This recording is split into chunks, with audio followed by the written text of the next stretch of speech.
प्यारे साथियों, जय हिंद। क्या हाल चाल है आप सभी लोग का। आशा करते हैं कि आप सभी लोग स्वस्थ होंगे, मस्त होंगे, साथ ही साथ जबरदस्त होंगे। प्यारे साथियों, आज के इस वीडियो में हम सभी लोग उत्तर प्रदेश डीएलएड के सेकेंड सेमेस्टर का मैथ का प्रीवियस ईयर का पेपर हल करने वाले हैं। ध्यान रहे, यह पेपर वर्ष 2023 में पूछा गया, यानी आपके डीएलएड के सेकेंड सेमेस्टर में, बीटीसी के सेकेंड सेमेस्टर में जो मैथ का पेपर हुआ था वह 2023 में हुआ था। डीएलएड के सेकेंड सेमेस्टर का मैथ का प्रीवियस ईयर का पेपर 2023 का है।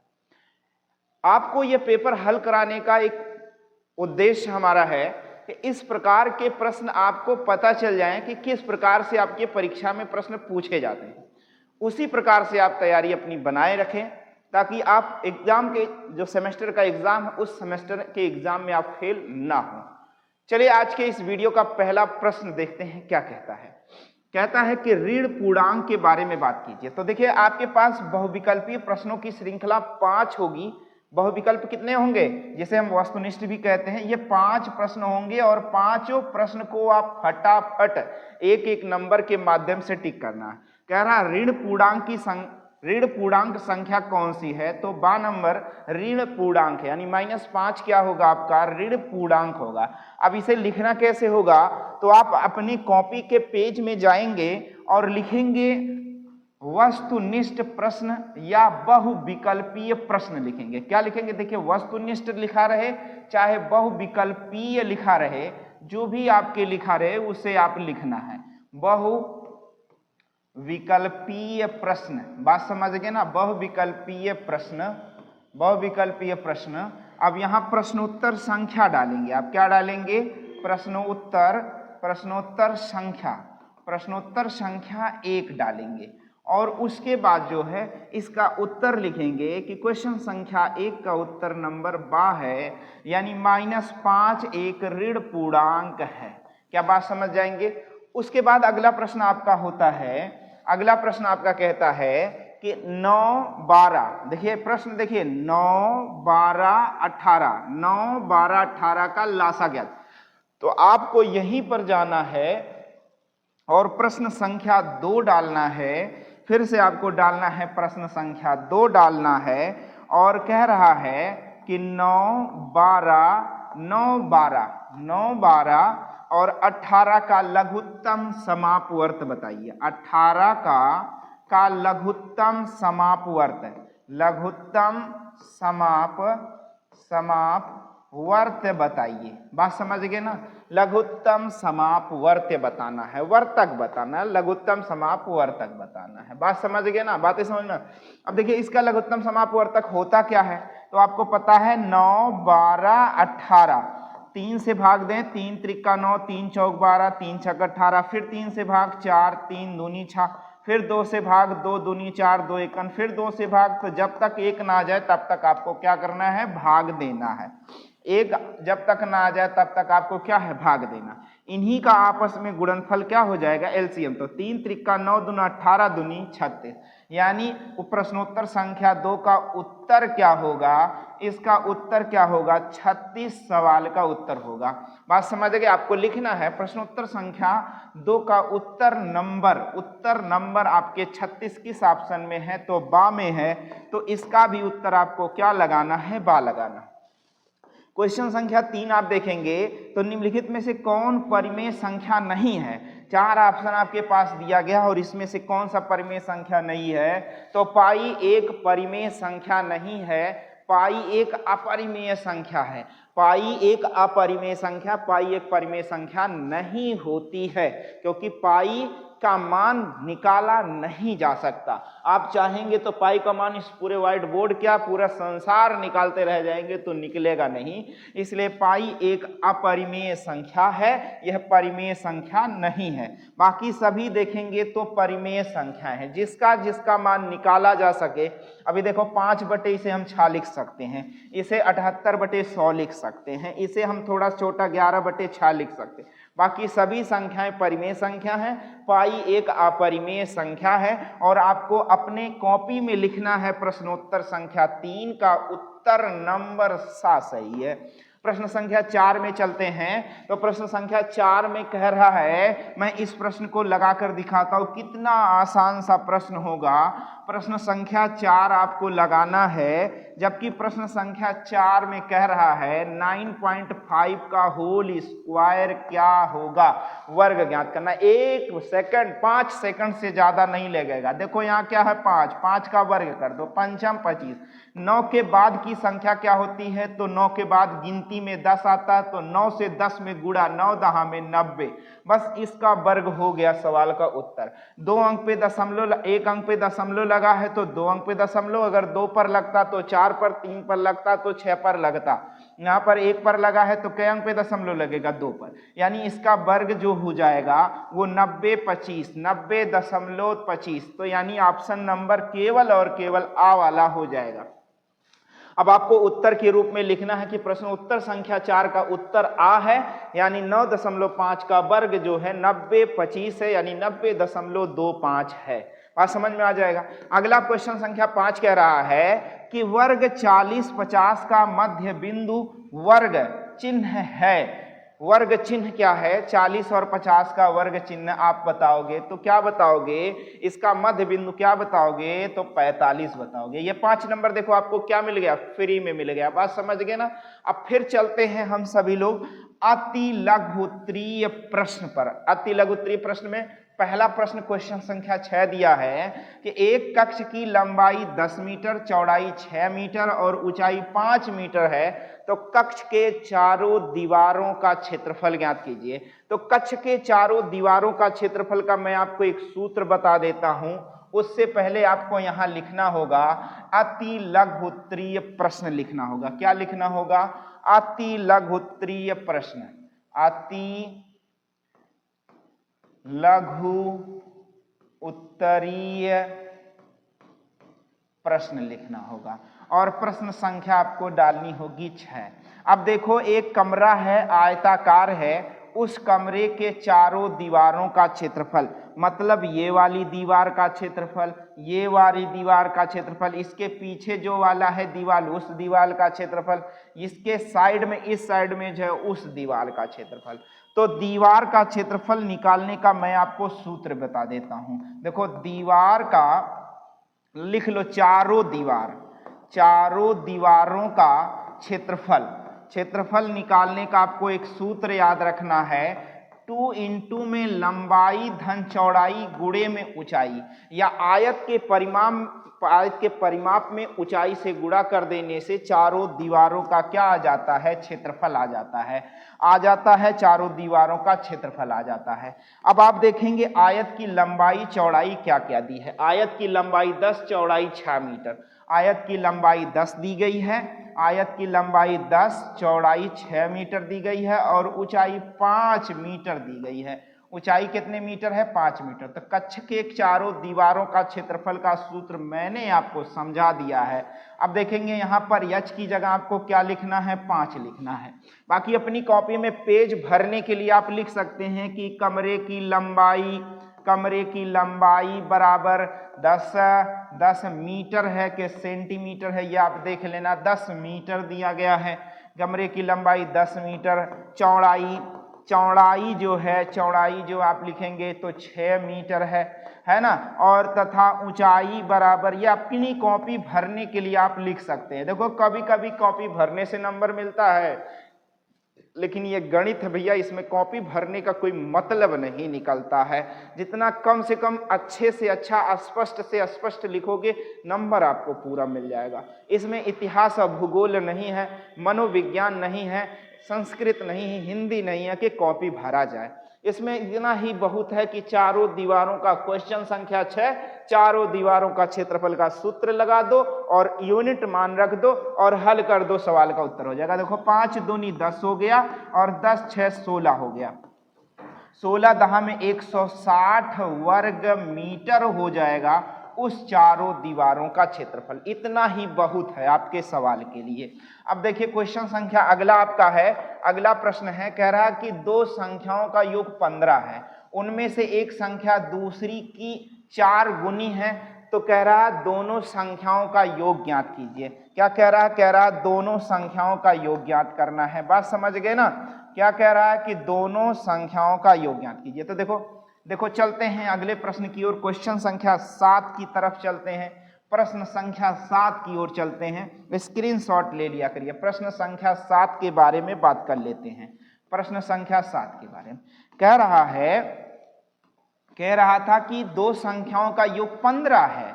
दो संख्याओं का योग 15 आप ले लो, माना पहली संख्या प्लस दूसरी संख्या बराबर क्या हो गया है? 15। और भी कह रहा है इनमें से एक संख्या दूसरी की 4 गुनी है। एक संख्या दूसरी की 4 गुनी, एक संख्या दूसरी की 4 गुनी, माना दूसरी संख्या x पहली संख्या 4x हो जाएगी। फिर से इनका योग करोगे जो किसके बराबर पाया जाएगा? 15 के बराबर पाया जाएगा। तो 4 और 1 5, x बराबर कितना हो गया? 15 हो गया।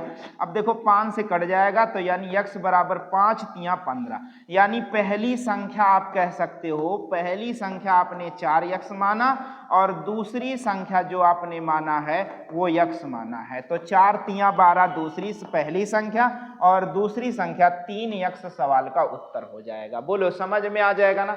इससे ज्यादा आपको लिखने की जरूरत नहीं है। पहली संख्या बराबर इतना लिखो, दूसरी संख्या बराबर। क्या ये बात समझ में आ जाएगा? चलते हैं अगले प्रश्न। क्वेश्चन संख्या 8 कहता है कि 6 सेंटीमीटर और 4 सेंटीमीटर के दो घनों को पिघलाकर एक बड़ा घन बनाया गया। बड़े घन का आयतन ज्ञात करो। तो चलो समझते हैं कहता क्या है बड़े घन का आयतन। क्वेश्चन संख्या 8 के बारे में चर्चा करते हैं। क्वेश्चन संख्या 8 कहता है कि बड़े घन का आयतन, किसका? बड़े घन का आयतन बताना है। तो ध्यान दो, बड़े घन का आयतन बराबर होगा क्या कि सभी छोटे घनों का योग। क्या लिखना होगा? सभी छोटे घनों का क्या निकालना होगा आपको? योग। क्या ये बात समझ जाएंगे ना? सभी छोटे घनों का योग। अब यहाँ दो प्रकार के घन हैं, दो अलग अलग घन हैं। उन दो घनों का सभी छोटे घनों का योग, मतलब देखो घन ऐसा जिसकी सभी भुजाएं क्या हो? बराबर हो। एक बड़ा सा घन है, एक छोटा सा घन है। इन दोनों को जब मिला दिया जाएगा, आप देखते नहीं है घरों में छोटे छोटे बच्चे मम्मी जब आटा गूंथती हैं तो उसमें से थोड़ा सा निकाल के अलग अलग बना के फिर एक में मिला देते हैं, फिर अलग अलग कुछ ना कुछ खिलवाड़ कार्यक्रम करते रहते हैं, उसके बाद फिर एक में मिला देते हैं। तो यानी वही कार्यक्रम यहाँ भी हो रहा है कि दो घनों को मिलाकर एक बड़ा सा घन बनाया गया और उसका आयतन बताना है। तो देखो घन का आयतन क्या होता है? अब देखो घन का आयतन बड़े घन की भुजा का मतलब घन के आयतन का सूत्र होता है भुजा की क्यूब, यानी भुजा क्यूब हो जाएगा। अब ये पहला है, ये दूसरा है। अब आप देख लो मान क्या दिया है? एक 6 सेंटीमीटर, एक 4 सेंटीमीटर। एक 6 सेंटीमीटर तो 6 की 3 घात और दूसरा 4 सेंटीमीटर तो 4 की 3 घात। यहाँ 6 की 3 घात बराबर 6 छक्का 36 छक्का 216 और 4 चौक 16 चौका 64। 6 4 10, 6 1 7 1 8, 6 1 7 1 8 और 2 280। बात समझ में आ जाएगा? 280 घन। अब क्या दिया गया है? सेंटीमीटर है तो सवाल का उत्तर हो जाएगा घन सेंटीमीटर हो जाएगा। बात समझ गए ना? 6 की 3 घात और प्लस में 4 की 3 घात, 6 छक्का 36 छक्का 216, 4 चौक 16 चौका 64, जोड़ने पर 280 आएगा। यही सभी घनों को, दोनों घनों को मिलाने से एक बड़ा सा घन बनकर तैयार होगा, जिसका आयतन आपके सामने है। बात समझ में आ जाएगा ना? चलते हैं अगले प्रश्न की ओर। अगला प्रश्न आपका कहता है कि हल कीजिए। क्या कीजिए? हल कीजिए।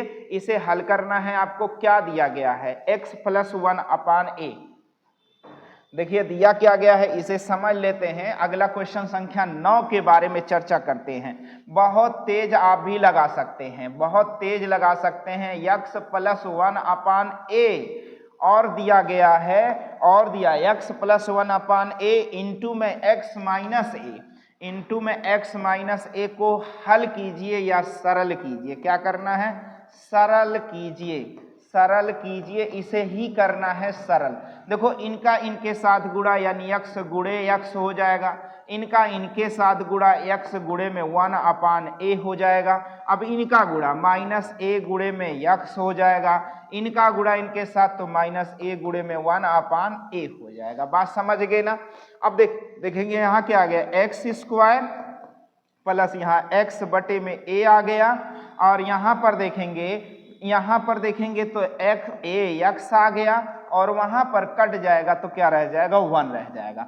अब ये तो उत्तर है, लेकिन कभी कभी हो सकता है इससे भी अच्छा आपको उत्तर सुंदरता के आधार पर देखा जाए तो x कॉमन ले लिया जाएगा, तो बचेगा क्या, 1/a माइनस a इंटू में x माइनस में 1। यह सवाल का आपका क्या हो जाएगा, उत्तर हो जाएगा। बात समझ में आ जाएगा ना। इस प्रकार से सवाल को उत्तर आपको देना है, ठीक है ना। बातें समझ में आ जाएंगी। तो चलते हैं अगले प्रश्न की ओर। अगला प्रश्न कहता है, अगला प्रश्न आपका कहता है, ध्यान रहे, कहता है कि 89 एक संख्या आपके पास है, 89 के अंकों को परस्पर बदलने से, देख पा रहे हैं, 89 के अंकों को परस्पर बदलने से प्राप्त संख्या मूल संख्या से कितनी अधिक है। तो इसको जब आपको लिखना है, तो आपको करना क्या है, क्वेश्चन संख्या पहले 10 डालनी है, प्रश्न संख्या पहले आपको 10 डालना है, और लिखना है 89 के अंकों को परस्पर बदलने से बनी नई संख्या।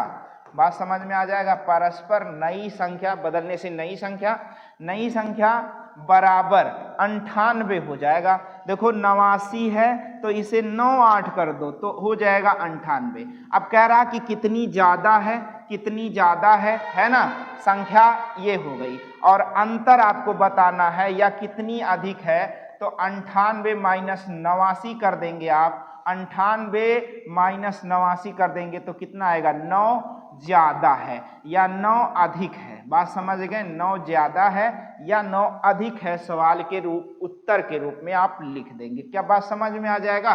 प्रश्न संख्या 10 के बारे में बात हो गई। अब बात होती है 11। कह रहा है एक साइकिल के पहिए की त्रिज्या कई सेंटीमीटर है, वो 100 चक्कर लगाने में पहिया कितनी दूरी। आप सभी लोग साइकिल चलाते हैं, आप देखते हैं साइकिल का पहिया गोल गोल घूमते हुए आपके कोचिंग तक, आपके घर तक, आपके विद्यालय तक पहुंच जाता है। बस आपको थोड़ा सा प्रेशर बल लगाना होता है और गोल गोल घूमते हुए, तो वो साइकिल का पहिया दूरी तय करता है। क्या करता है, दूरी तय करता है। तो साइकिल के पहिए की एक दूरी अगर हम बात करें, एक दूरी कितनी होती है, 2πr होती है। तो चलो हम समझते हैं 100 चक्कर में तय की गई दूरी। क्वेश्चन संख्या आप 11 डालोगे, क्वेश्चन संख्या आप क्या डालोगे, 11, क्वेश्चन संख्या 11 डालोगे और लिखोगे साइकिल के पहिए द्वारा 100 चक्कर में, कितने चक्कर में, 100 चक्कर में तय की गई दूरी बराबर होता है। देखो 100 गुने में 2πr कितना होता है, 100 गुने में 2πr। एक चक्कर में तय की गई दूरी बराबर 2πr, तो 100 चक्कर में तय की गई दूरी बराबर, या साइकिल के पहिए द्वारा 100 चक्कर में तय की गई दूरी बराबर 2πr गुणे में 100 लिख सकते हैं। चलिए 100 गुणे में 2 का मान रहने दिया जाए, पाई का मान 22/7 और त्रिज्या के रूप में 21 सेंटीमीटर दिया गया है।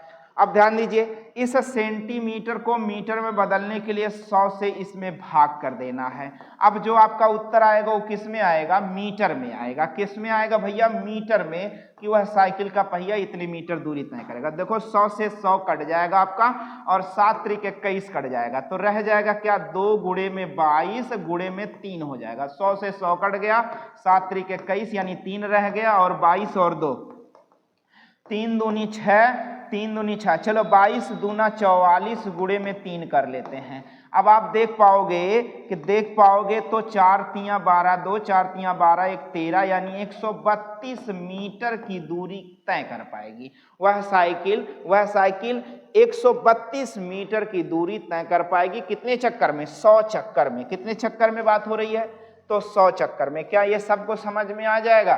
तो स्क्रीनशॉट ले लिया करिए। चलते हैं अगले सवाल की ओर। अगला सवाल आपका कहता है, देखिए अब आपके अति लघु उत्तरीय प्रश्नों की श्रृंखला क्या हो गया? समाप्त हो गया। अब आ गया लघु उत्तरीय प्रश्न, जहां से आपको 2-2 नंबर के एक प्रश्न मिलने वाले हैं। देखना है पहला प्रश्न क्या कहता है।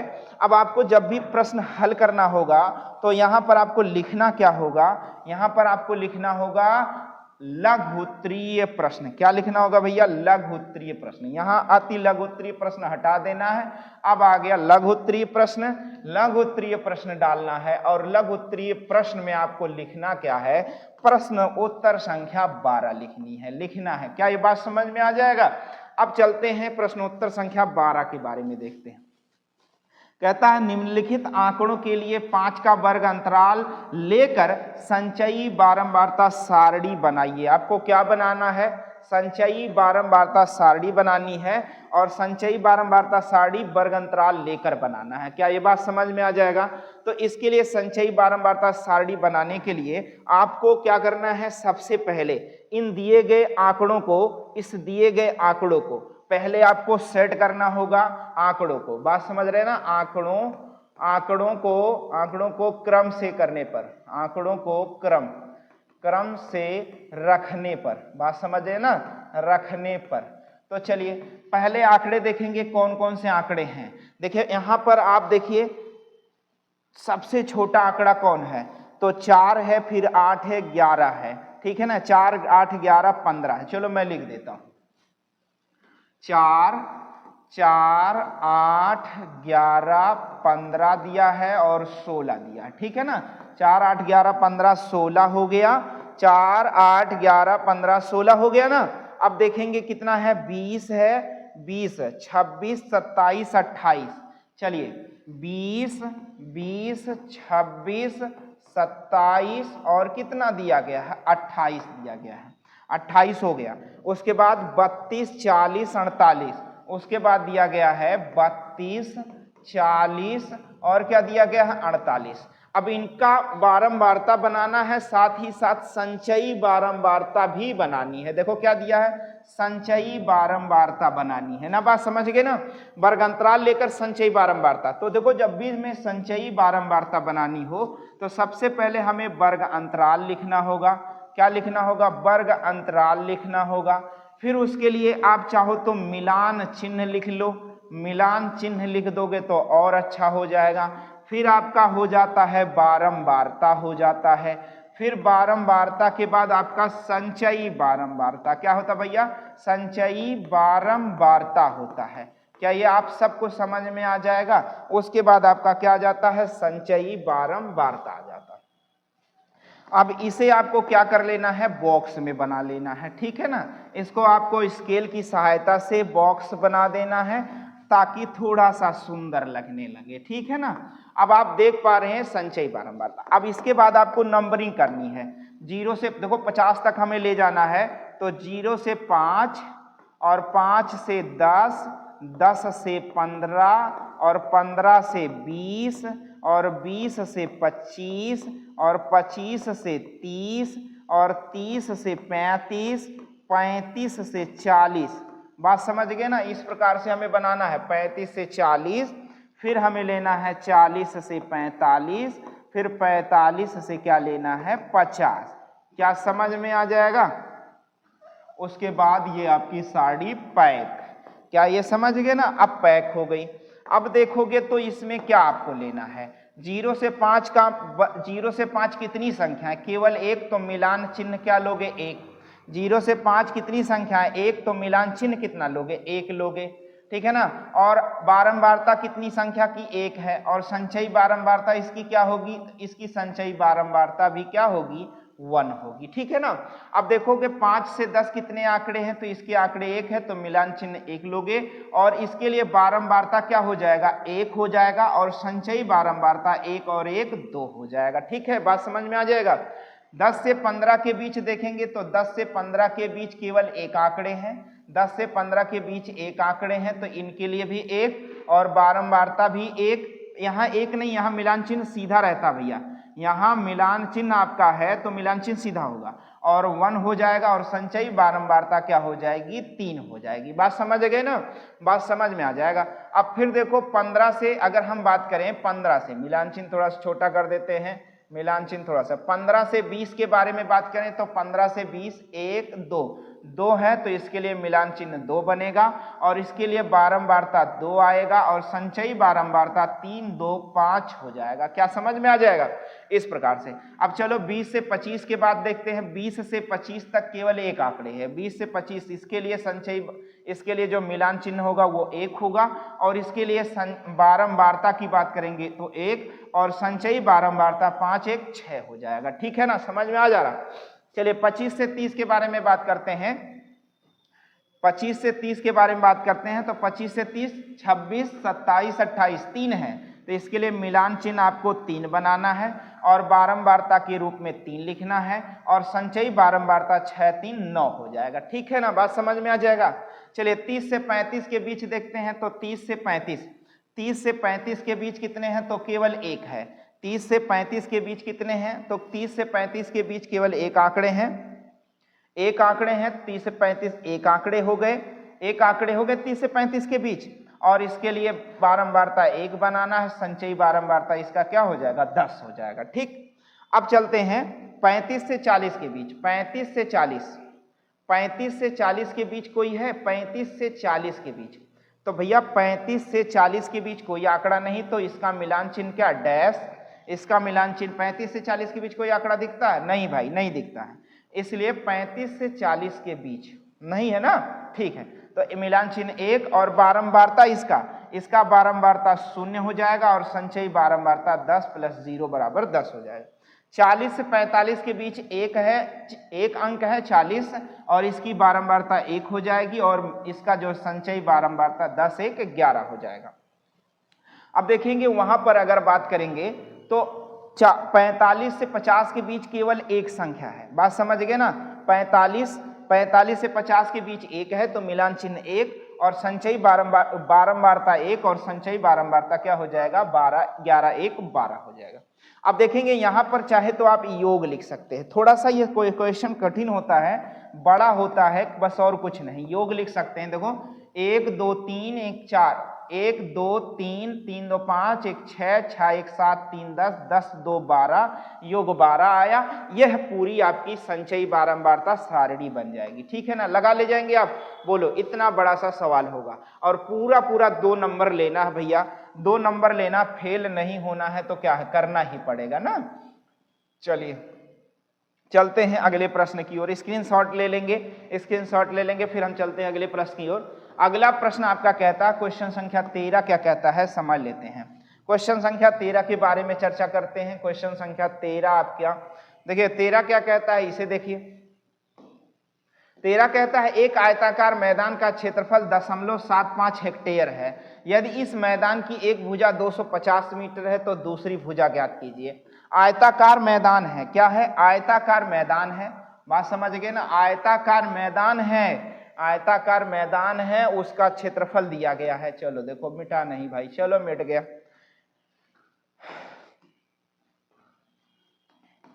क्वेश्चन संख्या 13 होगा मुझे लगता है, कितना क्वेश्चन नंबर 13, क्वेश्चन संख्या 13 है। एक आयताकार मैदान है जिसका क्षेत्रफल, अब देखिए आयताकार मैदान का क्षेत्रफल, तो मैदान का क्षेत्रफल आप लिख लो, क्या लिख लो, मैदान का क्षेत्रफल लिख लो।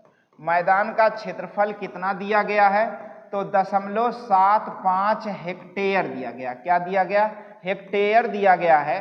तो चूंकि आपको पता है, एक हेक्टेयर बराबर 10,000 वर्ग मीटर होता है। यह आंकड़ा आपको याद रखना है, इस आंकड़े से यह सवाल आपका बन जाएगा। ठीक है ना, तो अब देखो क्या हो जाएगा, तो मैदान का क्षेत्रफल कितना हो जाएगा, 0.75 गुणे में क्या 10,000 तो हो जाएगा क्या, 7 5 के साथ 00 वर्ग मीटर हो जाएगा आपका। उस मैदान का क्षेत्रफल कितना हो जाएगा, 7500 वर्ग मीटर हो जाएगा। समझ में आ जाएगा ना। अब देखिए कहता क्या है, कहता है जिसकी एक भुजा 250 मीटर, देख पा रहे हैं ना, 250 मीटर है उसकी एक भुजा, और एक भुजा 250 मीटर, तो दूसरी भुजा ज्ञात करो। तो दूसरी भुजा हम ज्ञात करेंगे तो वर्गाकार मैदान का क्षेत्रफल क्या होता है, दोनों भुजाओं का गुणनफल, यानी भुजा का देखो भुजा, भाई देखो भुजा गुणे भुजा लिख लेते हैं सीधा, वर्गाकार तो नहीं है भाई, भुजा गुणे भुजा कर लेते हैं। और इसकी एक भुजा दी गई है, चलो 7500 रख लेते हैं, एक भुजा 250 दिया गया है, तो दूसरी भुजा हम 7500 के रूप में बनाते हैं। 250 गुणे में तो 250 बटे में, 0 से 0 खत्म, 25 तिया 75, यानी आपको यहां मिल गया क्या, दूसरी भुजा 25 तिया 75 यानी 30 मीटर, यह सवाल का उत्तर हो जाएगा। समझ में आ जाएगा। इतना ही आपको लिखना है, पूरा 2 नंबर आपको मिल जाएगा बाबू। मेहनत करो, पास हो जाओ, फेल ना हो। एक बार फेल होने के बाद बहुत पास करना मुश्किल होता है। चलो अगला देखते हैं, अगला क्वेश्चन कह रहा है x गुणे में y माइनस जेड। अगला प्रश्न आपका है, क्वेश्चन संख्या 14 के बारे में बात करता है, क्वेश्चन संख्या 14 के बारे में बात करता है। चलिए 14 कहता है x y माइनस जेड, यही तो दिया गया है, x y माइनस जेड बराबर दिया गया है एक्स वाई, और फिर दिया है जेड वाई, एक्स वाई, फिर आपको दिया है एक्स जेड दिया गया है। क्या दिया गया है, एक्स जेड। देखिए एक्स वाई एक्स जेड को सत्यापित कीजिए। क्या करना है, सत्यापित करना। क्या ये दोनों तरफ पलड़ा बराबर है, पलड़ा तराजू का पलड़ा बराबर है क्या दोनों तरफ। जहां पर x बराबर 2/3 दिया गया है, x बराबर 2/3 दिया गया है, और y बराबर 5/2 दिया गया है, अतः y बराबर 5/2 दिया गया है, और z बराबर -3/2 दिया गया है, और z बराबर -3/2 दिया गया है। अब आप देख पा रहे हो यहाँ L H S है, और क्या है, R H S है, लेफ्ट हैंड साइड दिया गया है, और R राइट हैंड साइड। हम L H S से लगाते हैं x y minus Z. x के स्थान पर x का मान रखो 2/3, और y के स्थान पर 5/2, और माइनस, और z का मान माइनस में, इसलिए क्या हो जाएगा, प्लस 3/2 हो जाएगा। अब देखोगे यहाँ 2/3 रहेगा, और यहाँ हर समान है तो अंश जुड़ जाएंगे, तो 8 क्या हो जाएगा, 2 हो जाएगा। 8 क्या हो जाएगा, 2। अब 2 से 2 कट जाएगा, रह जाएगा क्या, 8/3। ये आया क्या, बायां पद आया। क्या ये समझ में आ गया, ये आपका क्या आ गया, बायां पद आ गया। अब देखिए यहीं पर आप क्या कर लो, R H S ले लो, राइट हैंड साइड ले लो। राइट हैंड साइड क्या है, x y minus x z है, तो x के स्थान पर आप 2/3 रखोगे, y के स्थान पर 5/2 रखोगे, माइनस x के स्थान पर 2/3, और z के स्थान पर -3/2 रखोगे। अब देखो 2 से 2 कट गया, और इस माइनस से इस माइनस के साथ क्या हो गया, प्लस, और यहाँ 2 से 2 कट जाएगा, रह जाएगा 5/3, प्लस में 3 रह जाएगा। चूंकि 3 त्रिका 9, 3 त्रिका क्या हो जाएगा बाबू, देखो कुछ गड़बड़ हो गया, 3 से 3 भी कट गया है, 3 से 3 भी कट गया, तो यहाँ रह क्या गया है, यहाँ 3 + 1 रह गया है। तो देखो 3 एकन 3 5 8/3 आ गया। अब आप देख पा रहे हो ये खुद सत्यापित हो गया है, अतः सत्यापित होता है,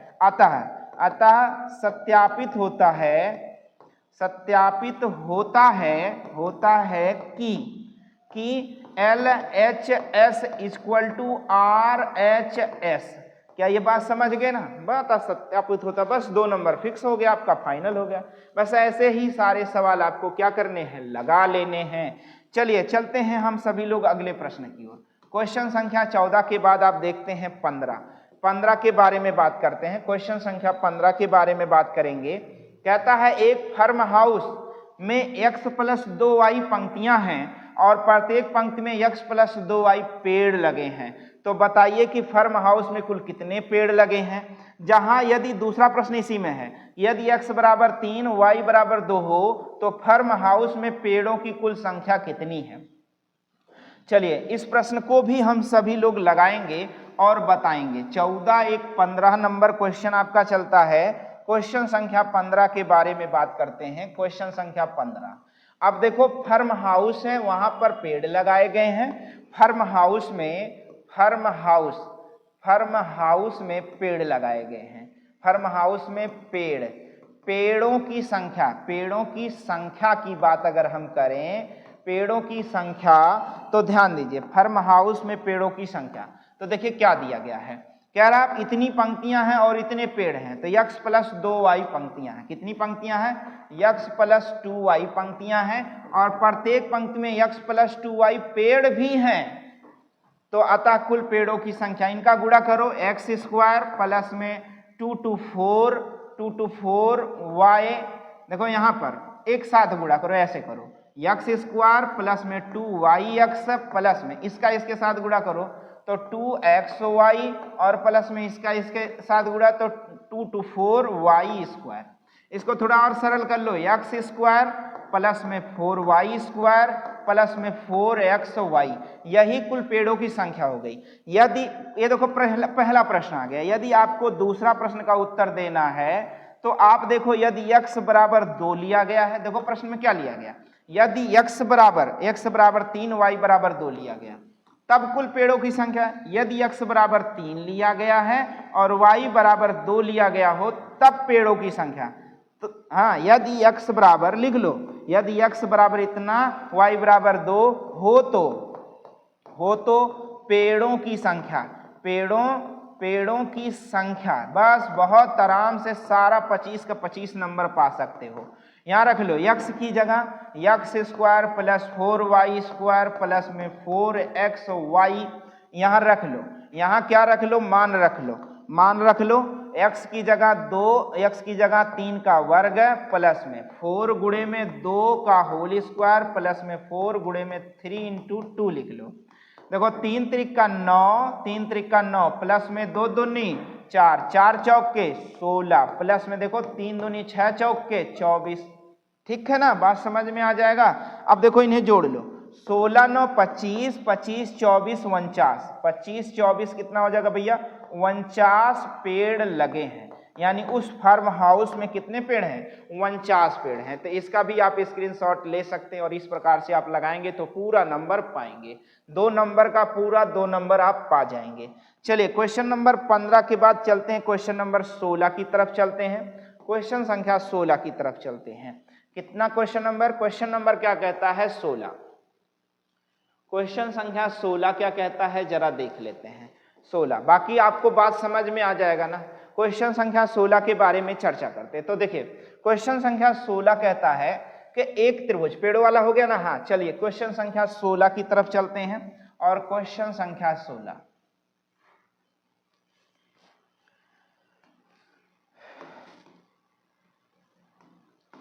क्वेश्चन संख्या 16 में कहता है एक त्रिभुज के बिंदु दिए गए हैं, कुछ बिंदु दिए गए हैं, जरा उन्हें समझना। एक त्रिभुज, बिंदुओं दिया गया, पहले त्रिभुज का क्षेत्रफल, ये त्रिभुज से बने मतलब इन बिंदुओं से बने त्रिभुज का आपको क्या देना है, क्षेत्रफल देना। ये बिंदु कौन से हैं, 0 4, चलो मैं लिखता हूं क्या है 0 4 है, लिख लेते हैं। त्रिभुज के 3 बिंदु दिए गए हैं, चलो लिख दिया जाता है कि 3 बिंदु दिए गए हैं, 3 बिंदु क्रमशः, ठीक है ना। क्या क्या है इसे आप समझ लें। तो भैया 0 4 है, 0 -4 है, एक क्या है 0 4 है और दूसरा आपका है 0 -4 है, फिर उसके बाद आपका एक है, फिर उसके बाद आपका है 6 और 0 दिया गया है। क्या दिया गया है, 6 और 0 दिया गया, 6 और 0। अब यहां पर आप इसे समझो, यहां पर इसे समझोगे क्या है, इसे आप समझोगे x1 y1, ठीक है ना। इसे आप समझ लो पहले, इसे क्या समझोगे आप, x1 y1 समझोगे।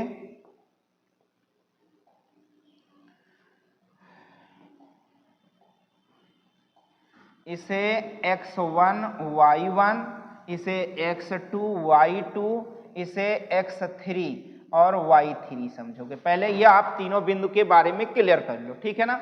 अब त्रिभुज का क्षेत्रफल, ऐसे त्रिभुज इन बिंदुओं से बने, है ना, इन बिंदुओं से बने त्रिभुज का क्षेत्रफल आप लिख लो, त्रिभुज का क्षेत्रफल, त्रिभुज का क्षेत्रफल, त्रिभुज का क्षेत्रफल बराबर होता है 1/2। क्या होता है, त्रिभुज का क्षेत्रफल बराबर 1/2। यहां पर आपको देखो याद करने का सबसे आसान सा तरीका है x1 x2 और x3, थोड़ा दूरी बनाकर x1 x2 x3, x1 x2 और x3, बात समझ गए ना। 1/2 x1 x2 x3, क्या ये बात समझ गए ना। अब ध्यान देना, x 1/2 x1 x2 x3, इसके साथ ब्रैकेट बनाओ प्लस, इसके साथ ब्रैकेट बनाओ और प्लस, इसके साथ आप ब्रैकेट बनाओ और ब्रैकेट बंद। क्या इतना समझ में आ जाएगा। अब यहां पर x1 x2 x3 हो गया। अब यहां x1 लिया तो आप क्या ले लो, y2 माइनस y3, ठीक है ना। देखो x1 y2 y3, अब y2 y3 हो गया। अब यहां पर जैसे y2 y3 हुआ तो यहां y3 माइनस y1 हो जाएगा, ठीक है ना। अब यहां y1 माइनस y2 हो जाएगा। यह ऐसे बने बिंदुओं से क्षेत्रफल निकालने का सूत्र होता है। चलिए 1/2, अब x1 का मान देख लो क्या है, x का मान 0 है, अतः ये पूरा पद क्या हो जाएगा, 0 हो जाएगा। लेकिन मैं लिख देता हूं y2 का मान क्या है, -4, और y3 का मान क्या है, y3 का मान है 0। लेकिन ये पूरा समीकरण क्या हो जाएगा, 0। x2 का मान देखोगे तो क्या है, x2 का मान क्या है, 0। अब देखोगे y3 का मान क्या है, y3 का मान है 0 और y1 का मान क्या है, 4 है। लेकिन ये समीकरण पुनः फिर से 0 हो जाएगा। अब देखो x3 का मान क्या है, x3 का मान, x3 का मान है 6, x3 का मान 6। अब देखो y1 का मान क्या है, y1 का मान है 4 और माइनस y2 का मान देखोगे तो क्या है, माइनस, पहले से माइनस है तो ये माइनस माइनस प्लस हो जाएगा, 4 हो जाएगा। अब देखोगे क्या आ जाएगा भैया, 1/2 और यहां पर क्या हो गया, 0 गुणे में 0 प्लस यहां पर भी 0 और वहां पर 4 4 8 6 48 हो जाएगा। क्या ये बात समझ गए ना। यह सूत्र अगर याद रहेगा तो सवाल बना पाओगे आप। देखो गणित में कभी कभी ऐसा होता है कि जब आपको सूत्र याद रहेगा तभी आप सवाल बना पाओगे, वरना सवाल आपसे नहीं बनने वाला है। ऐसा नहीं कि कोई ट्रिक टिकड़म लगा दें कि सवाल का उत्तर बन जाए, ऐसा कुछ नहीं होने वाला। 1/2, यहाँ देखो क्या आ गया, 0 जुड़ेगा तो 48 और 2 से भाग दे दोगे तो आ जाएगा 24 वर्ग सेंटीमीटर, क्योंकि त्रिभुज का क्षेत्रफल होता किसमें है, वर्ग सेंटीमीटर में। क्या ये सवाल आपको लग जाएगा। यह सूत्र मोस्ट इंपॉर्टेंट है, इसे आप तैयार रख लो। इसको तैयार करने का मैंने तरीका आपको समझा दिया गया है। एक बार फिर से मैं बताता हूं सूत्र को कैसे तैयार करना है। त्रिभुज का क्षेत्रफल होता क्या है, ये ध्यान दो, 1/2 होगा इन ब्रैकेट में, और ऐसा ब्रैकेट बड़ा बड़ा बना लो, x1 x2 x3 कर लो, और इनके साथ ब्रैकेट, इनके साथ ब्रैकेट, इनके साथ ब्रैकेट, और बीच में प्लस लगा लो। यहाँ x1 हुआ तो y2 माइनस y3, फिर y2 माइनस y3। अब बताओ y3 से चलो, y3 माइनस y1, फिर y1 से चलो y1 माइनस y2, सूत्र लगा दो, बस हो गया। हल कर दो, सवाल का उत्तर पा जाओगे। क्या बात समझ में आ जाएगा इस प्रकार से। चलिए अगले प्रश्न की ओर चलते हैं। क्वेश्चन संख्या हमारा आ गया 17। अब देखो 17 को मैं केवल समझा दे रहा हूं क्योंकि 17 मैंने कई बार हल करवाया, इसलिए मैं इसको हल नहीं करवा रहा हूं। इसे आपको समझना है कि दो समरूप त्रिभुज की संगत भुजाएं आपस में एक दूसरे के समानुपाती होती हैं। इस प्रकार से अगर हमें यह भुजा दी गई है, कौन कौन सी भुजा दी गई है, यह भुजा दी गई है और यह भुजा दी गई है, यह भुजा दी गई है, इस भुजा का मान ज्ञात करना है। तो इसके बटे इसको और इसके बटे इसको आपस में बराबर कर लेना है, तो इसका मान आ जाएगा। है ना। अब ये भुजा का मान ज्ञात करना है तो ये भुजा बटे ये भुजा और ये भुजा बटे ये भुजा, तो इस भुजा का मान ज्ञात हो जाएगा। ठीक है ना, लगा लेना है आप सभी को। नहीं अगर आपने इसको लगाया या नहीं समझ में आ रहा तो पिछले वीडियो पे यानी लघु उत्तरीय प्रश्नों की श्रृंखला का लास्ट वीडियो मुझे लगता है कि देख लेंगे तो वहां पर ये आपको प्रश्न मिल जाएगा। नहीं समझ में आता है तो मुझे जरूर मैसेज करें, आप कमेंट बॉक्स में जरूर मैसेज करें। अगला प्रश्न आप देखेंगे क्या कहता है, समझिए। कहता है एक घन की कोर की लंबाई, एक घन की कोर की लंबाई 12 सेंटीमीटर है तो उसका आयतन, उसके विकर्ण की लंबाई, उसका संपूर्ण पृष्ठ ज्ञात करना है। तो देखो अब यहां पर क्या दिया गया है, एक घन दिया गया है। तो चलो क्वेश्चन संख्या हम 18 की तरफ चलते हैं। प्रश्न संख्या 18 के बारे में बात करते हैं। क्वेश्चन संख्या 18 अब दिया क्या दिया है, तो एक घन दिया है। अब आपको मैं बताऊं घन क्या होता है ये समझ लो। घन वह आकृति होती है जिसकी सभी भुजाएं क्या होती हैं, बराबर होती हैं। घन है जिसकी सभी भुजाएं क्या हैं, बराबर हैं। सभी भुजाएं बराबर, लंबाई चौड़ाई ऊंचाई सब बराबर होती है, वो क्या कहलाता है, घन। अब इसमें घन है तो जैसे डिब्बा है तो घन का आयतन होता है। घन का क्या होता है, आयतन होता है। घन का आयतन क्या होता है, भुजा की 3 घात, और भुजा बराबर क्या होता है, कोर। अब यहाँ पर कोर कितना दिया गया है, 12 सेंटीमीटर। कितना दिया गया है, 12 सेंटीमीटर। 12 सेंटीमीटर। घन का कोर कितना दिया गया है, 12 सेंटीमीटर। तो 12 की घन का आयतन होता है, भुजा की 3 घात होता है, सॉरी बाबू 3 घात। तो 12 की 3 घात बराबर क्या हो जाएगा, 1728। 12 की 3 घात बराबर 1728 घन सेंटीमीटर सवाल का उत्तर हो जाएगा ये। लेकिन यहीं पर कहा है कि इस घन का विकर्ण भी बताओ, यानी इस कोने से उठाओ, इस स्टार्टिंग के कोने से उठाओ इस लास्ट कोने तक की लंबाई, तिरछी लंबाई इसकी बचाओ या तिरछी ऊंचाई बताओ। इस घन की तिरछी ऊंचाई बताना है आपको। तो तिरछी ऊंचाई का सूत्र क्या है, या घन का विकर्ण का सूत्र क्या होता है, इसे आपको समझना है। तो भुजा √3 होता है। भुजा कितना है, 12√3 सेंटीमीटर। ये भी सवाल का आपका क्या हो जाएगा, उत्तर हो जाएगा। अगला यहीं पर सवाल कह रहा है कि घन के सभी पृष्ठीय क्षेत्रफल, घन का पृष्ठीय क्षेत्रफल का सूत्र बता दो। तो देखो घन का पृष्ठीय क्या होता है भैया, पृष्ठीय। घन का पृष्ठीय क्षेत्रफल की बात अगर हम करें तो घन का पृष्ठीय क्षेत्रफल होता है 6 इंटू में भुजा स्क्वायर होता है। क्या होता है, 6 गुणे भुजा स्क्वायर होता है। अब देखो यहां पर दिया गया है 6 और भुजा का मान है 12 गुणे 12।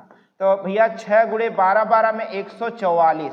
अब देखोगे आप 12 गुणे 144 गुणे में 6, 6 चौक के 24 के 4, 6 चौक 24 2 26, 6 हासिल 2, 6 एकन 6 2 8, 864 वर्ग सेंटीमीटर। 864 वर्ग सेंटीमीटर इस घन का पृष्ठीय क्षेत्रफल हो जाएगा। इस प्रकार से यह सवाल आपका कंप्लीट होता है कि भैया इस घन में आयतन पूछा गया तो भुजा की 3 घात, घन का विकर्ण पूछा गया तो भुजा √3, घन का पृष्ठीय क्षेत्रफल पूछा गया या संपूर्ण पृष्ठीय क्षेत्रफल तो 6a² सवाल का उत्तर हो जाता है। क्या ये बातें आपको समझ में आ जाएंगी? तो इस प्रकार से यह पेपर आपका खत्म होता है। इस प्रकार से यह पेपर आपका खत्म हो जाता है।